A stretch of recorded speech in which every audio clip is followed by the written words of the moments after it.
స్వామి మీరు చూపిన పట్టీలో 9 శీలాలు ఉంది స్వామి, చూశాను. 3 + 2 + 5, 5 + 2 + 7, 7 నేను దానిని క్రాస్గా ఆ పట్టిని క్రాస్గా స్వామి కూడిన స్వామి 3 2 3 + 2 + 7 వస్తుంది స్వామి ఒక అర్థము. మళ్ళీ రెండో అర్థం కూడా వస్తుంది స్వామి, 7 + 2 + 7 దీనికి అర్థము ఏదో చూపు స్వామి.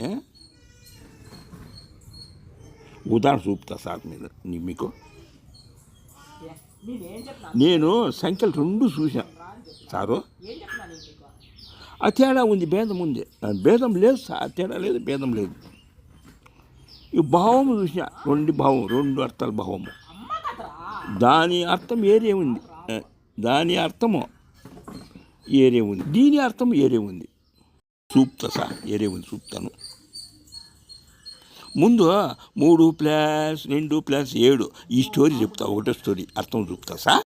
రుద్రుని నుదుట, శివుని నుదుట ఈ త్రిమూర్తి పెళ్లి తంతు ఉంది.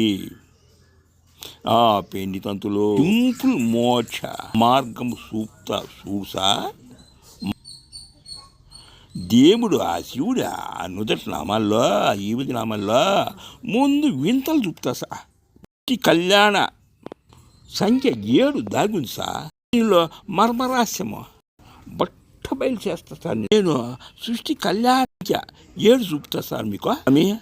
సృష్టి కళ్యాణ సంఖ్య 7 ఇట్లా చూపయ్యా, చూస్తాము. శివుని నుదట నామాల్లో, జీవోది నామాల్లో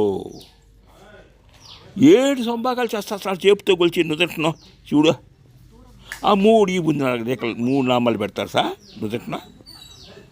ఈ 3 నామాలు చూడు సార్ ఎంత ఉన్నాయి, లయ్యన్గా ఉన్నాయి సార్ క్రమంగా.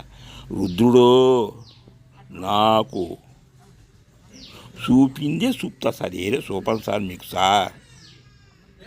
శివుడు అన్నిటి 3 వాడతాడు, 3 నామాలు పెడతాడు అని అర్థం. 3లో కూడా 3 అర్థాలు ఉంటాయి, అంటే 3 సంఖ్యలు ఉంటాయని అర్థం సార్. చేసుకోవాలి సార్, చూపుతా చూడు సార్ మీకు సార్. 3 2 7 3 అర్థాలు ఉన్నాయి సార్. ఇది 3 అర్థాలు కూడితే 3 వస్తుంది సార్. 3 అర్థాలు కలిపి కూడి ఒకటి చేస్తా.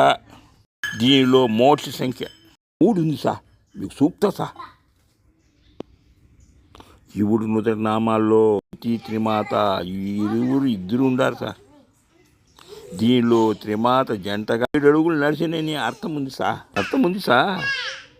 ఇది ఈ బుద్ధి నామాల్లో ఉంది సార్. మీ వధువరులు ఉన్నప్పుడు మీ పెళ్లి పట్టి, మీ పెళ్లి వధువరులు చూడు సార్ పట్టిలో. RL అంటే రైట్ లెగ్ సార్ పురుషునికి సార్, LL అంటే లెఫ్ట్ లెగ్ స్త్రీ సార్. 7 అడుగుల్లో మొత్తం 7 పాదాల అడుగుల్లో 4 కుడి పాదాల అడుగులు వచ్చేసి త్రిమూర్తి ఉండాలి సార్. 3 ఎడం పాదాల అడుగులు వచ్చి త్రిమాతవి ఉండాలి స్వామి. ఐశ్వర్య ప్రదాత అన్నావు, ఎవరు యాడుందో శివుని నుదుట 3 ఈ బుద్ధి నామాలే ఐశ్వర్యము మోక్షమంతా ఇంత. 3 ఈ బుద్ధి నామాల్లో త్రిమాత ఉంది సార్. మోక్ష ప్రదాత అన్నావు, ఎవరు యాడుందా శివుని నుదుట సార్. 3 ఈ బుద్ధి నామాలు సార్. ఆ ఈ బుద్ధి నామాల్లోనే ఉంది సార్. ఆయన గౌరవించదా, పూజింపడతాను సార్. అభివృద్ధి ప్రదాత 5 అభివృద్ధిది ఎవరు ఎక్కడ ఉండారు సార్. 2 తల్లిబుట్లు 3 ముళ్ళ బంధంతో ఉండాలి సార్. ఆ త్రిమాత జంటలే సార్ వాళ్ళు. శివుని నుదుట నామాలు ఉన్నాయి కదా, నామాల్లో ఉండారు 3. త్రిమూర్తి జంటలో 3 మోక్ష ప్రదాతలు ఎవరు, ఏడ ఉండారు. 3 నుండి 7 ఆ త్రిమూర్తి, ఆ 3 అర్థాలు సార్ దానికి ఉండేది. అది నామాల్లో సార్. తెలుసుకోండి సార్, మీరు నమ్ముకొని తలుచుకోండి సార్.